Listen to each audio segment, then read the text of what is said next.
Hello साथियों, सभी को नमस्कार। मैं आज तीसरी वीडियो के साथ आपके सामने प्रस्तुत हूँ। हमारा कंसेप्ट था फरीदाबाद की कुछ समस्याओं को लेकर के, वो हुड्डा के द्वारा डेवलप्ड या सेक्टर हो या म्युनिसिपल कॉरपोरेशन के एरिया का सेक्टर पोर्शन हो, उसमें जो मूलभूत सुविधाएं हैं उनके बारे में मनुष्य को मूलभूत सुविधाओं में रोटी, कपड़ा और मकान की जरूरत होती है। आज के परिप्रेक्ष्य में अगर देखा जाए, फरीदाबाद हरियाणा का सबसे पॉपुलेटेड शहर है। यहाँ पर म्युनिसिपल कॉरपोरेशन है 1994 से, दिल्ली से सटा हुआ है। विश्व का 8वां विकसित शहर फरीदाबाद है और भारत का तीसरा विकसित शहर फरीदाबाद है। हर मानव को, हर निवासी को रोटी, कपड़ा और मकान, मूलभूत जो चीजें हैं वो अवश्य चाहिए जीवन चलाने के लिए। यदि किसी शहर में, किसी एरिया में, किसी प्रदेश में, किसी देश में रोटी, कपड़ा और मकान नागरिकों को आसानी से मिल जाता है, तो ये मानना चाहिए कि वहां पर लोग सुखी हैं। यदि ये मूलभूत सुविधाएं मानव को ना मिलें तो समझना चाहिए कि कहीं ना कहीं व्यवस्था में, कहीं ना कहीं सिस्टम के अंदर कमियां हैं। तो फिर उन कमियों को देख करके दूर करना चाहिए। इसी दृष्टिकोण से आज हम फरीदाबाद की व्यवस्था, फरीदाबाद में लोगों का जीवन, उनकी समस्याओं के बारे में अपने विचार आपके सामने रखूंगा। देखो दोस्तों, फरीदाबाद के अंदर सामान्य तौर पर सामान्य परिवार रोटी और कपड़ा आसानी से कमा लेता है, आसानी से उसको उपलब्ध है। ये इससे साबित होता है कि रोटी और कपड़ा हर निवासी आराम से कमा लेता है, चाहे वो मजदूर हो, चाहे वो कोई हाथ का दस्तकार हो, चाहे वो कोई ट्रांसपोर्टेशन में हो, चाहे वो कोई कारीगर हो, चाहे वो कोई और किसी दुकान से संबंध रखता हो, रिक्शा चलाता हो, थ्री व्हीलर चलाता हो, या और जिस तरह के जो सामान्य कैटेगरी के नागरिक हैं, उनको भी रोटी और कपड़ा उनके सामर्थ्य में, उनकी कमाई के आधार पर वो लोग आसानी से अपना इंतजाम कर लेते हैं। तीसरी जो मूलभूत सुविधा मानव को जीवन चलाने के लिए चाहिए वो है मकान।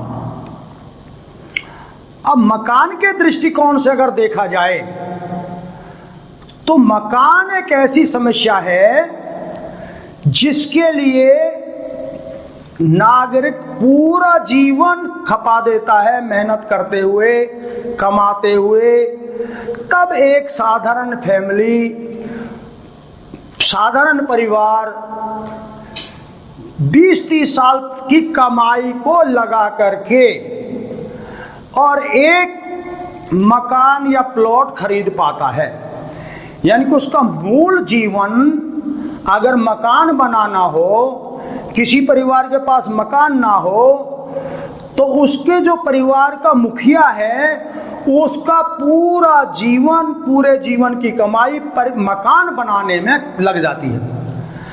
20-22 साल या 25 साल की उम्र में कमाना स्टार्ट करे और उसकी सामान्य परिवार हो, सामान्य कमाई हो, लगभग 30, 35, 40 या 50 हज़ार रुपये महीने की अगर कमाई हो, और नगर निगम के एरिया के अंदर या कंट्रोल्ड एरिया के अंदर या हुड्डा अथॉरिटी का जो एरिया है उसके अंदर, अर्बन एरिया जिसको बोलते हैं, उसके अंदर अगर वो रहता है और वहाँ पर वो अगर मकान बनाना चाहता है, मकान अपने लिए तैयार करना चाहता है, तो उसको जाकर के 50, 55 और 60 साल की उम्र में जाकर के वो इतना सामर्थ्य जुटा पाता है कि वो एक प्लॉट, रेजिडेंशियल प्लॉट खरीद ले, 160 गज का या 200 गज का या 250 गज का।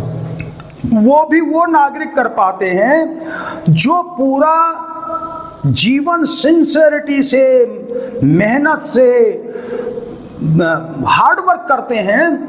वही लोग इस तरह से अपनी अर्निंग इकट्ठी करके, अर्निंग जोड़ करके और अपना मकान या प्लॉट का इंतजाम कर पाते हैं।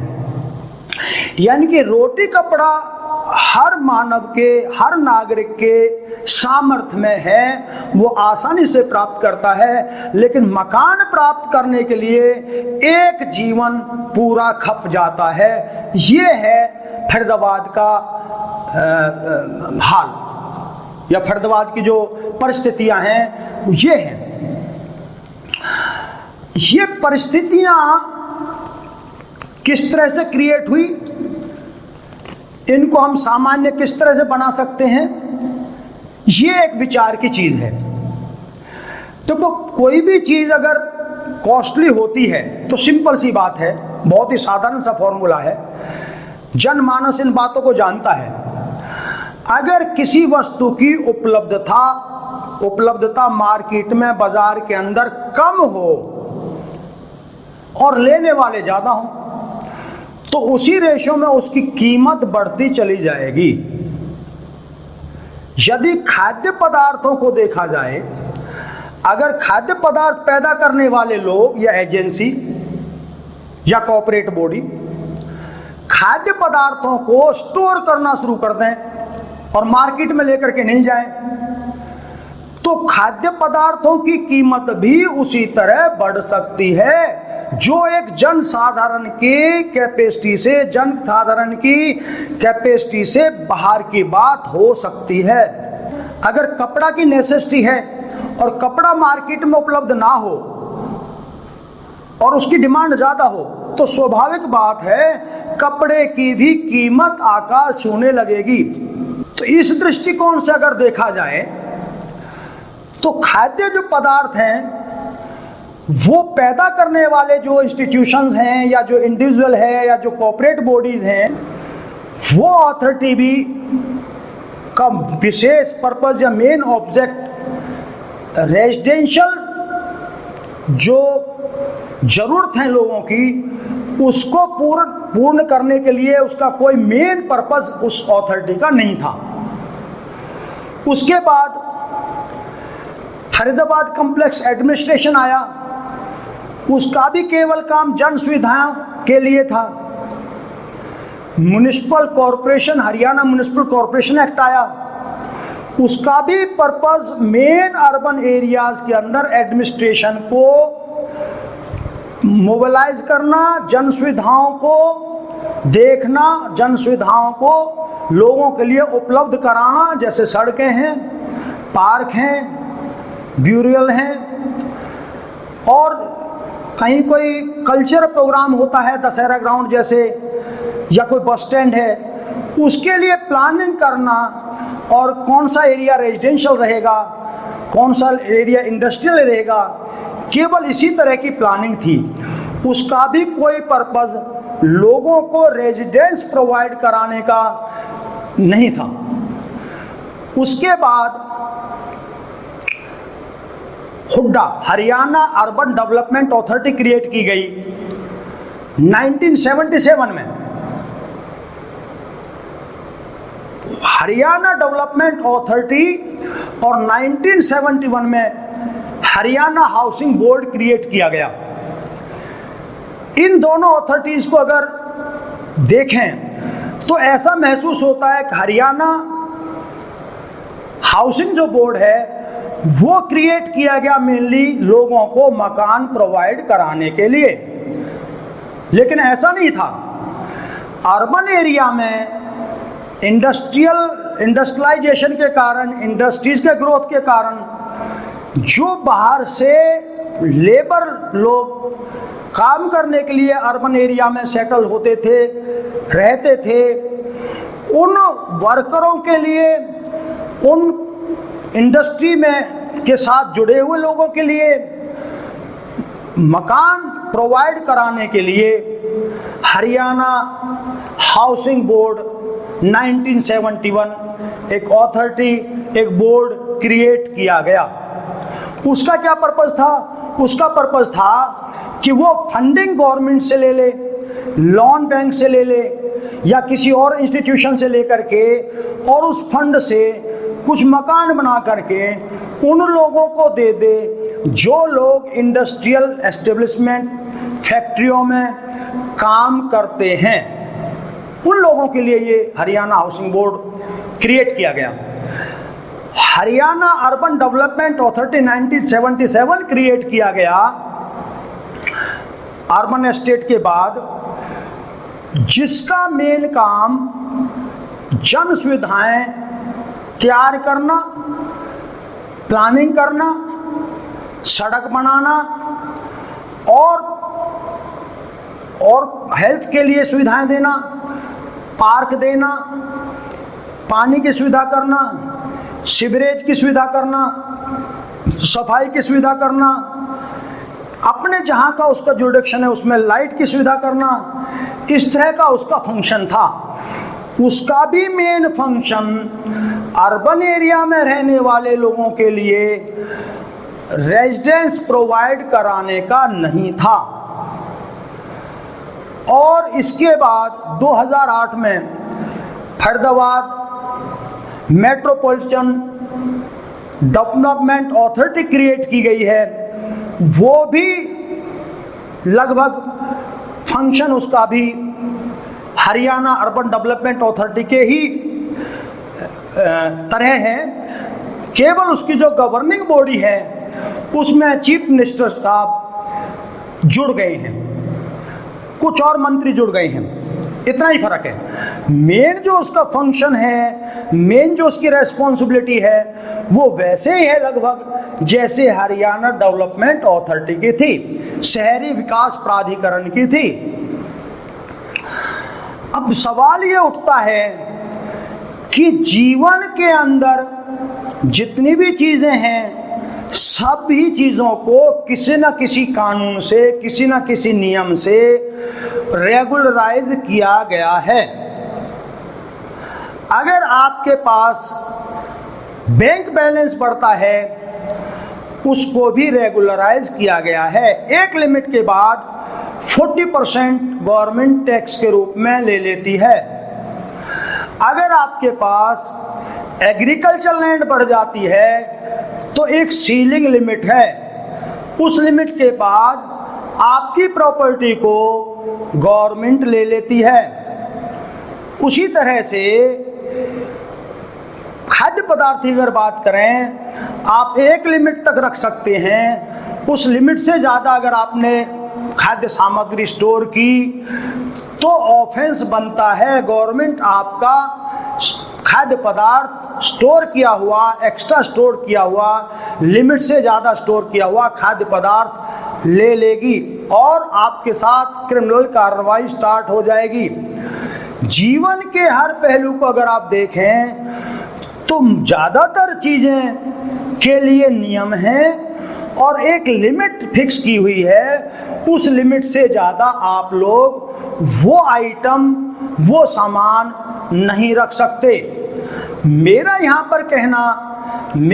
पर जो डिस्कशन है वो है रेजिडेंशियल हाउस से संबंध में। क्या रेजिडेंशियल हाउस के संबंध में गवर्नमेंट की कोई ऐसी पॉलिसी है कि सभी को मकान प्रोवाइड कराने हैं? क्या कोई ऐसी पॉलिसी है एक नागरिक, एक परिवार इतने मकान रेजिडेंशियल रख सकता है, उससे ज़्यादा नहीं रख सकता? क्या कोई ऐसी एजेंसी आज तक बनी है जो ये प्लानिंग करती हो कि अर्बन एरिया में डेवलपमेंट के साथ साथ, इंडस्ट्रियलाइजेशन के साथ साथ जो यहाँ के मूल निवासी थे, जो यहाँ पर सैकड़ों सालों से, 200 सालों से और कुछ लोग तो 1000 सालों से पीढ़ी दर पीढ़ी रहते रहे हैं, जिनकी एग्रीकल्चर लैंड गवर्नमेंट ने एक्वायर करके इंडस्ट्रीज या रेजिडेंशियल सेक्टर्स बाय हुड्डा और हाउसिंग बोर्ड ये डेवलप कर लिए,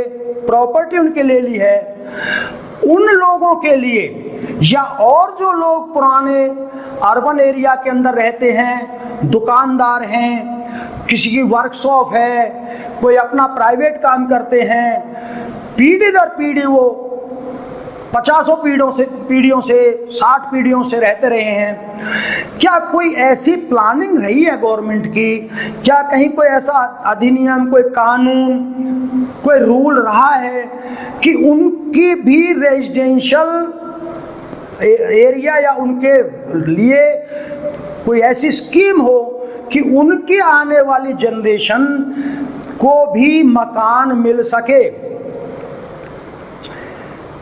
होता क्या है, हुड्डा का प्लॉट या दूसरा रेजिडेंशियल प्लॉट जनसाधारण की कैपेसिटी से बहुत बाहर हो जाता है।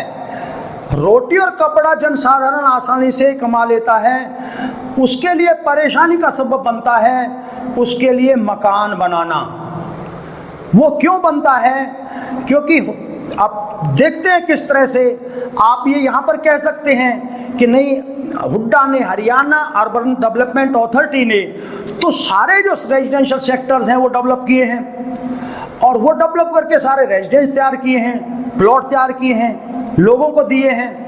फिर ये कैसे कह सकते हैं कि उनके लिए कोई प्लानिंग नहीं थी? मैं आपको बताता हूँ हुड्डा ने किस तरह से प्लॉट डेवलप किए हैं, किस तरह से प्लॉट दिए गए हैं, किसके पास प्लॉट पहुँचे हैं, किसने मकान बनाए हैं, और यहाँ के लोकल रहने वाले, यहाँ के सदियों से रहने वाले नागरिकों को अगर ज़रूरत पड़ी है उसी मकान बनाने की तो उसको किस रेट में मिला है। अब आप इस चीज़ को थोड़ा समझने की कोशिश करें। हुड्डा जब कोई रेजिडेंशियल एरिया डेवलप करता है तो उसकी एडवर्टाइजमेंट करता है, उसके पास 1000 प्लॉट है, कुछ हो सकता है 60 गज की हो, 250 गज की हो, 300 गज की हो, अलग अलग कैटेगरीज के हों। वो पब्लिसिटी पूरे इंडिया के अंदर उसकी पब्लिसिटी की जाती है कि हुड्डा सेक्टर फलाना डेवलप हो रहा है, उसके अंदर इतने प्लॉट्स हैं, फला लास्ट डेट है। अब होता क्या है, उसमें प्लॉट फरीदाबाद अर्बन एरिया के लिए क्रिएट किए जाते हैं, फरीदाबाद के लोगों के पास जो रेजिडेंस की कमी है उसके लिए प्लॉट क्रिएट किए जाने चाहिए। लेकिन वास्तव में होता क्या है, अब इस तथ्य को आप समझिए। जैसे ही हुड्डा के प्लॉट्स निकलते हैं, ऑल इंडिया उनकी पब्लिसिटी होती है। एक आदमी करनाल से आता है, 100-200 से वो फॉर्म तैयार कर लाएगा, कुछ रिक्शा चालकों के नाम, कुछ झुग्गी वालियों के नाम, उनके आधार कार्ड वगैरह लेकर के, राशन कार्ड लेकर के या और कोई आइडेंटिटी का डॉक्यूमेंट लेकर के। एक आदमी अंबाला से आएगा, डिलीवरी करता है, 100-200 इस तरह से 300, कई लोग तो 400-400। अपने जानकारों के, भरोसे के लोगों के 500-500 इस तरह से अलग अलग इंडिविजुअल के प्लॉट के लिए अप्लाई कर देगा। एक आदमी यमुनानगर से आता है, वो 500 एप्लीकेशन डाल जाएगा अलग अलग इंडिविजुअल के नाम से। एक आदमी दिल्ली से आता है, एक पंचकुला से आता है, 1000 प्लॉट हैं और 500-500 एप्लीकेशन तो अलग अलग बड़े बड़े शहरों से, हरियाणा के दूसरे शहरों से आ जाती हैं। अगर टोटल एप्लीकेशन फॉर्म्स को देखा जाए, अप्लाई जिन्होंने किया है, तो 20 या 25% ऐसी एप्लीकेशन फॉर्म रह जाती हैं जो अपने अर्बन एरिया की या फरीदाबाद के एरिया की लोगों की होती हैं। बाकी 80% तो बाहर के ही लोग होते हैं, क्या तो NRI हैं जो बाहर रहते हैं। अब क्या होगा, एक डीलर हिसार से चला, इस तरह के 500 एप्लीकेशन तैयार कर लाएगा, वो अप्लाई कर देगा। उसको पता उसमें तो 10-5 तो निकल ही जाने हैं, कुछ उसके जुगाड़वानी से निकल जाने हैं। इस तरह से पूरे इंडिया के लोग बाहर के शहरों से आकर के 80% एप्लीकेशन तो बाहर की होती हैं। अगर देखा जाए मुश्किल से 5 या 7% प्लॉट या मैक्सिमम 10% प्लॉट एक्चुअल जो डिजर्विंग पर्सन्स हैं, एक्चुअल जो अर्बन एरिया फरीदाबाद में रहते हैं, उनको ही उपलब्ध होंगे। बाकी सारे प्लॉट बाहर के लोगों को अलॉट हो जाते हैं। कैसे हो जाते हैं? वो कहते हैं ये ड्रा निकालेंगे। प्लॉट निकालने के लिए जितने एप्लीकेशन फॉर्म्स आई हैं उनका ड्रा निकालेंगे जी, और ड्रा में जिसका भी नंबर आ जाए उसको प्लॉट दे देंगे। ये पॉलिसी जो हुड्डा की रही है ड्रा निकाल करके देने की, ये पॉलिसी बिल्कुल ही पब्लिक के हित के खिलाफ है। आप ड्रा से क्यों प्लॉट निकालना चाहते हैं? आपने डेवलपमेंट किया है फरीदाबाद के रेजिडेंट्स के लिए, फरीदाबाद के जो अर्बन स्टेट के अंदर, फरीदाबाद के जो म्युनिसिपल कॉरपोरेशन लिमिट के अंदर जो लोग रहते हैं, पुराने वासनगान रहते हैं, जो यहाँ वर्क करते हैं, जो यहाँ पर ट्रेडिंग करते हैं, जो यहाँ पर शॉप लगाए हुए हैं, या और किसी तरह से उनका पैतृक परिवार या कुल सदियों से यहाँ पर रहा है, उनको जो लोग यहाँ पर रहते हैं उनके पास मकान नहीं है, उनको मकान देने के लिए आपकी पॉलिसी होनी चाहिए डेवलपमेंट के, रेजिडेंशियल प्लॉट देने की। अब आप उनको तो प्लॉट दे नहीं रहे, अब बाहर के सारे लोग प्लॉट लेकर के चले जाते हैं। फिर क्या होगा? ड्रा हो गया जी, उनको प्लॉट मिल गए बाहर के। अब वो लोग क्या करते हैं? वो होल्ड करके बैठ जाते हैं। एक्चुअल में उनको तो प्लॉट चाहिए नहीं, उन्होंने तो पैसे कमाने हैं। अब क्या होगा? 5 लाख रुपए का, 7 लाख रुपए का, या मैक्सिमम 10 लाख रुपए की कीमत के जो प्लॉट पहले देखा गया है हुड्डा के ओरिजिनल अलॉटमेंट की कॉस्ट है, उन प्लॉटों को वो 5 साल, 7 साल या 10 साल होल्ड करेंगे। बाहर के लोग होल्ड करके बैठ जाएंगे, ना तो उनको बनाएंगे, होल्ड करके बैठ जाएंगे, और फिर उनको 10, 12, 15 गुना रेट में, यानी कि 5 या 6 लाख के प्रॉपर्टी को वो लोग 60, 65, 70 लाख में बेच कर जाएंगे 5 साल, 7 साल या 10 साल होल्ड करने के बाद। असली इसका मतलब यह हुआ कि उनको रेजिडेंस तो बनाना नहीं था, उन्होंने तो केवल एक कमाई करनी थी, उन्होंने तो एक डीलरी करनी थी। ये तो एक माफिया ग्रुपों को तैयार करने का डिपार्टमेंट हो गया। फिर फरीदाबाद का जो अर्बन स्टेट में लोग रहते हैं, जिनकी एक्चुअल नेसेसिटीज हैं, उनको आप प्लॉट दे नहीं रहे हैं, आप तो माफियाओं को तैयार कर रहे हैं एक दूसरे लोगों को इनकम का साधन बनाने के लिए, और यहाँ के लोगों को लूटने के लिए सारा कुछ प्रोग्राम, ये इंस्टीट्यूशन बना हुआ है। इसका मतलब तो ये हुआ फिर, जिस आदमी ने फरीदाबाद में रहना नहीं है, जिस आदमी ने फरीदाबाद में काम नहीं करना है, उसको प्लॉट देने, और रेजिडेंशियल प्लॉट फरीदाबाद में आप क्यों रहेंगे? जिस शहर में जो नागरिक रहता हो, जिस शहर में जो आदमी काम करता हो, उसकी नेसेसिटी है उसको दिया जाए, और उसमें भी सबसे फर्स्ट प्रेफरेंस उन लोगों के लिए होना चाहिए जो लोग वहां पर पीढ़ी दर पीढ़ी रहते रहे हैं, उनके परिवारों में ग्रोथ हुए हैं। अब आप फरीदाबाद में अगर देखें, मुझे सरगाम देख लीजिए, सारी प्रॉपर्टी उनकी एक्वायर होगी, या तो इंडस्ट्री सेट हो गई है, रेजिडेंशियल एरिया सेट हो गए हैं। अब सारण गांव देख लीजिए, सारी प्रॉपर्टी उनकी एक्वायर होगी बहुत पहले ही, रेजिडेंशियल एरिया तैयार हो गया, या इंस्टीट्यूशनल एरिया तैयार हो गया, इंडस्ट्रीज में चला गया उनका रकबा। अब अजरौंदा देख लीजिए। अब इस तरह के जो गांव हैं, पाली गांव आप देख लीजिए, उनका एरिया सारा चला गया है, एक्वायर हो चुका है, रेजिडेंशियल एरिया में कन्वर्ट हो चुका है। अब उनकी जो जनरेशन आएंगी, या वो लोग जो 1947 में पार्टीशन के बाद NIT में आकर के बसे थे, उस समय उन्होंने एक मकान उस समय खरीदा था, उनकी आज जनरेशन बढ़ी है, उनकी तीसरी या चौथी पीढ़ी है, परिवार बढ़ेगा, उनको मकान की जरूरत पड़ेगी। जो लोग फरीदाबाद के मूल निवासी हैं, काफ़ी समय से फरीदाबाद अर्बन एरिया के अंदर गाँव में रहते हैं, या पुराने आकर के बसे हुए हैं, उनको पहला प्रेफरेंस होना चाहिए कि उन लोगों को आप प्लॉट दें। आप बाहर के लोगों को क्यों प्लॉट देते हैं? ये जो नियम है हुड्डा का, या गवर्नमेंट का जो अर्बन स्टेट का जो ये नियम है, प्रोसीजर है या रूल है, ये बिल्कुल खराब है, पब्लिक पॉलिसी के खिलाफ है। इसी से अराजकता फैलती है, इसी से कीमतें बढ़ती हैं।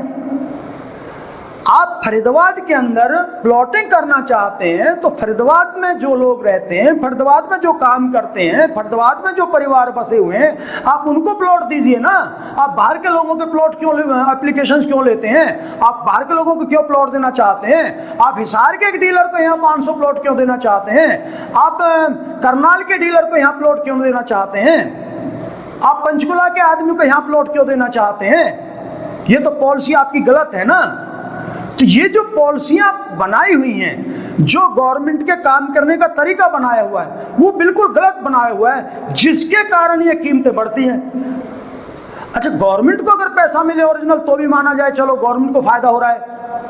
अब गवर्नमेंट ने हुड्डा ने प्लॉट दे दिया 5 या 6 लाख का, मान लीजिए ओरिजिनल कॉस्ट यही थी 160 गज के प्लॉट की, लगभग 64-65 में 5-6 लाख रुपए के करीब थी। या बड़ा प्लॉट है 250 गज का है तो 6-7 लाख रुपए मान लो, 8 लाख रुपए मान लो, लगभग इस रेंज में ही ओरिजिनल कॉस्ट थी प्लॉट की।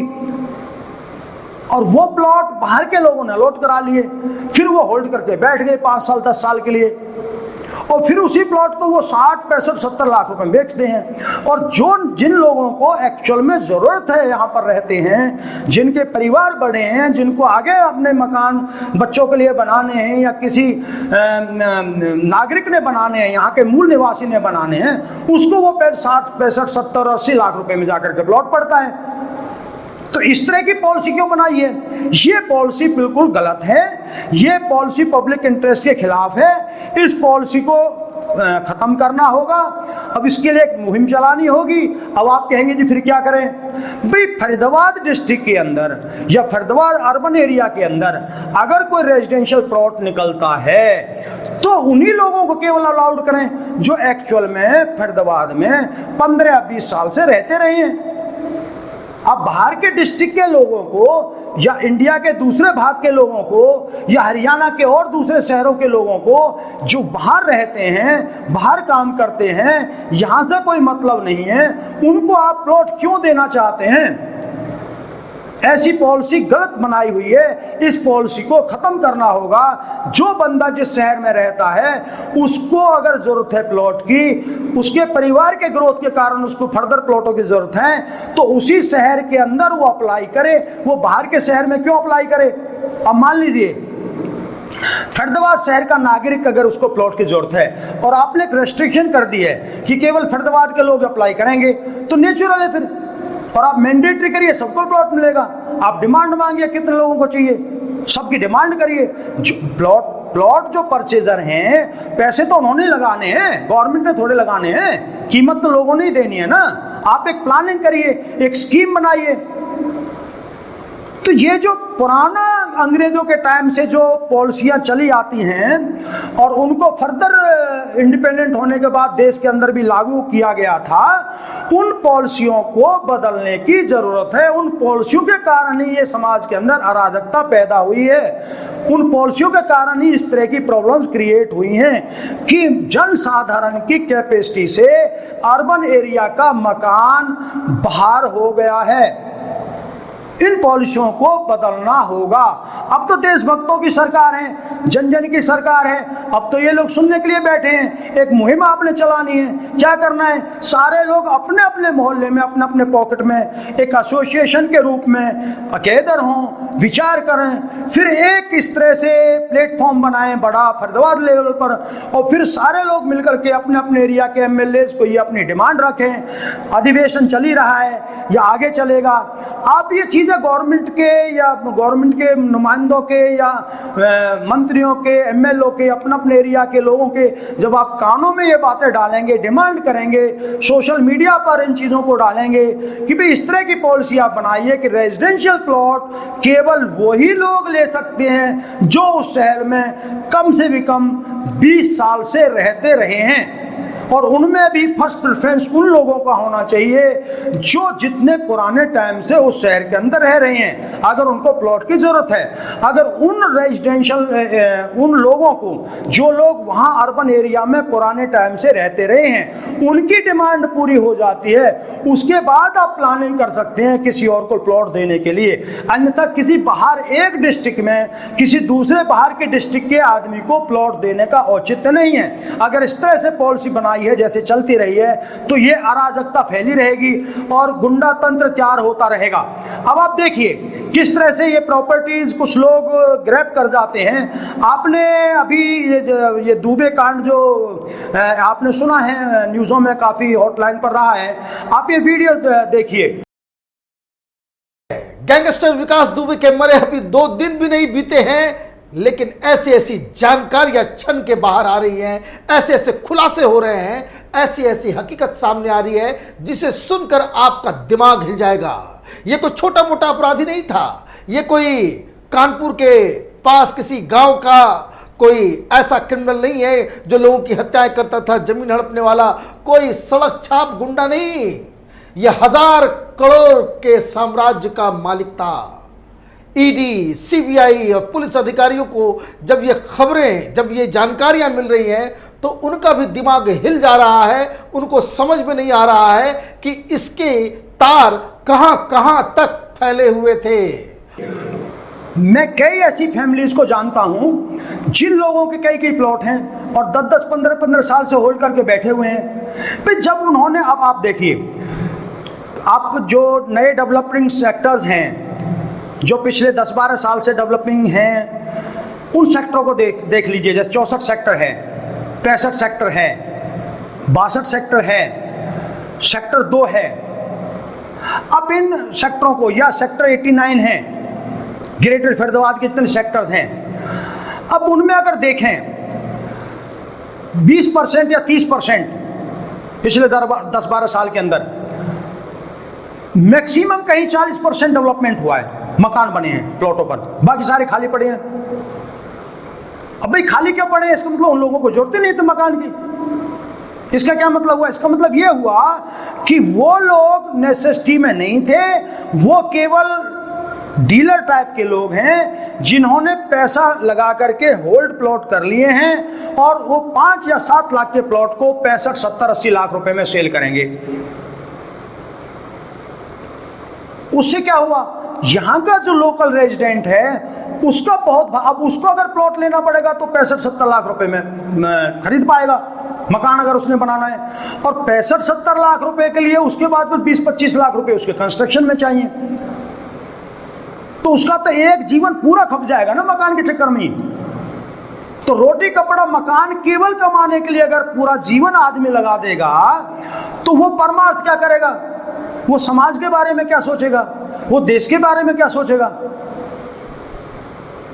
उसका काम ही नहीं करेगा कहीं दिमाग। ना कोई रिलेशंस को निभा पाएगा, ना कभी सोशल एक्टिविटीज में पार्टिसिपेट कर पाएगा, ना कभी कोई देश के लिए कुछ कर पाएगा। वो तो केवल बस इसी में लगा रहेगा, रोटी कपड़ा मकान। तो ये जो व्यवस्था तैयार की हुई है, ये व्यवस्था पब्लिक पॉलिसी के खिलाफ है, ये व्यवस्था लोगों के हित के खिलाफ है। ये व्यवस्था अंग्रेजों के द्वारा चलाई गई थी, जो कांग्रेस की आज़ादी के बाद कांग्रेस सरकार ने इसको उसी परिपाटी पर चलाए रखा। अब इस परिपाटी को, इस नियम को, इस पॉलिसी को बदलने की ज़रूरत है। अगर इस पॉलिसी को बदल दिया जाए और जिस शहर में, जिस जिले में परिवार रहता है, उसका नागरिक है, केवल उन्हीं लोगों को अलाउड किया जाए कि वो वहाँ के रेजिडेंशियल प्लॉट जो डेवलप की जाते हैं किसी अथॉरिटी के द्वारा, वही लोग केवल अप्लाई कर पाए। बाहर के लोगों को बिल्कुल बैन कर दिया जाए। मैं फरीदाबाद की बात ही नहीं कहता। अगर हिसार के अंदर मान लीजिए प्लॉट निकलते हैं तो फरीदाबाद के लोग वहाँ क्यों अप्लाई करेंगे? जब रहते हैं आप फरीदाबाद में, बिजनेस आप फरीदाबाद में करते हैं, तो आपको क्या जरूरत पड़ी आप हिसार में अगर जाकर के प्लॉट अप्लाई करते हैं? इसका मतलब अगर आप प्लॉट अप्लाई करते हैं तो वास्तव में आप रहने के लिए तो नहीं अप्लाई करते, आप तो बिजनेस के लिए करते हैं।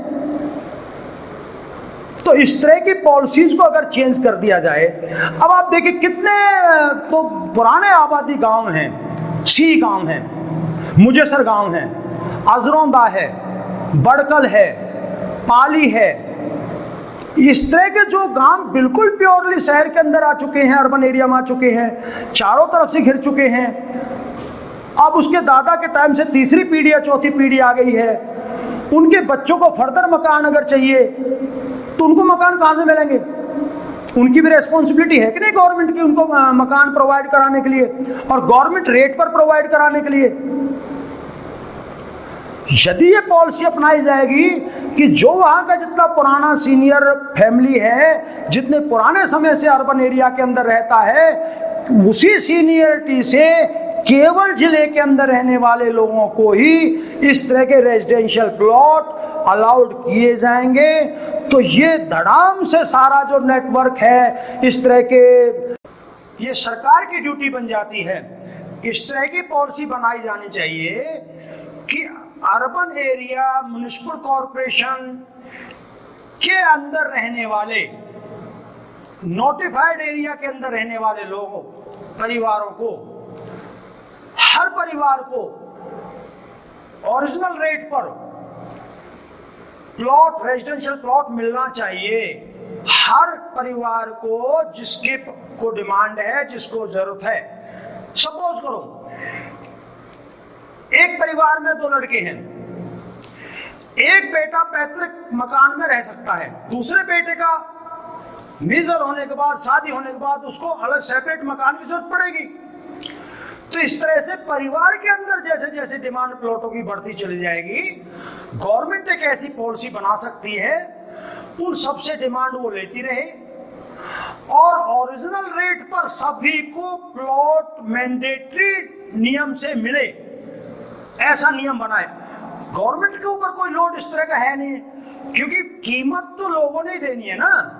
बस इतना फायदा होगा कि लोगों को ओरिजिनल रेट पर प्लॉट हुड्डा का मिलेगा। अब आप कहेंगे कोई बाहर का आदमी अगर यहाँ रहकर रहना चाहे, बसना चाहे, तो फिर क्या होगा? अगर बाहर का आदमी यहाँ रहना चाहता है, काम करना चाहता तो आए, रेंट पर रह ले कुछ दिन। जब वो 15 या 20 साल सीनियर हो जाए तब वो उस लिस्ट में नाम आ जाएगा कि हाँ इसको प्लॉट मिलेगा। वो आज विचार करे मैं वहां जाऊंगा और पहले प्लॉट लेकर के बैठ जाए, उसका क्या फायदा है? तो इस तरह की पॉलिसी अगर खत्म कर दी जाए तो रोटी और कपड़ा के लेवल में मकान भी हर सामान्य परिवार के असेस में आ जाएगा। और ये जो अराजकता फैली हुई है वो मिट जाएगी।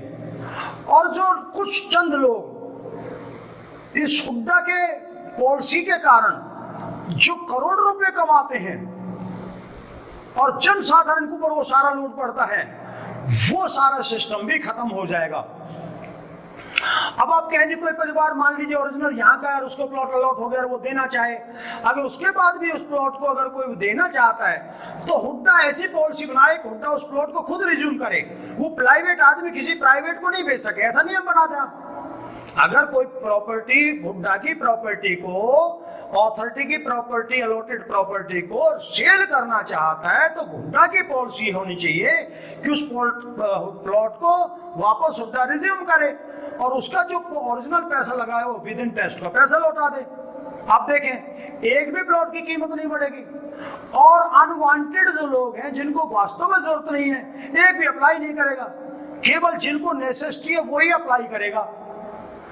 ये मोटा मोटा विचार है, इसको और बारीकी से मैं एक्सप्लेन कर सकता हूं लेकिन क्योंकि टाइम कम है वीडियो लंबी हो जाएगी। मैंने आपको एक आइडिया दिया है, आप मेरी आवाज जन जन तक पहुंचाएं और लोगों में इस विचार को डालें ताकि लोगों में एक जागृति आए और फिर फरीदाबाद के लोग अपने अपने एमएलए के पास जाकर के गवर्नमेंट से रेजिडेंशियल एक पॉलिसी ऐसी तैयार करने के लिए दबाव बनाएं और एक ऐसा नियम बने, ऐसा कानून बने कि रेजिडेंशियल प्लॉट पर रिस्ट्रिक्शन हो, केवल एक परिवार के पास एक ही रेजिडेंशियल मकान हो और वो एक शहर में हो जहां पर वो मूल रूप से रहता हो या काम करता हो या बिजनेस करता हो। अगर उसको एक शहर से दूसरे शहर में शिफ्ट होना है तो दूसरे शहर में जाकर के प्लॉट उनके शहर के नियम के अनुसार सीनियरिटी के हिसाब से ही उसको प्लॉट 15 या 20 साल की सीनियरिटी जब उसकी वहां पर एज ए रेजिडेंट होने के नाते, निवासी होने के नाते हो जाए तो ही उसको प्लॉट मिलना चाहिए। इस तरह के एक आइडिया है, इस तरह का एक आइडिया मैं आपको के डिस्कशन के लिए मैंने कहा है। तो आप लोग सब इसी बात पर विचार करें, इनको और बारीकी से हम कर सकते हैं, जन जन तक पहुंचाएं और एक मुहिम बनाएं और सरकार के संज्ञान में ये बातें लाएं तो पॉसिबल है इस तरह की पॉलिसी आएगी तो रोटी और कपड़ा की तरह मकान और प्लॉट लेना भी जन साधारण के कैपेसिटी में होगा। आपका बहुत बहुत धन्यवाद।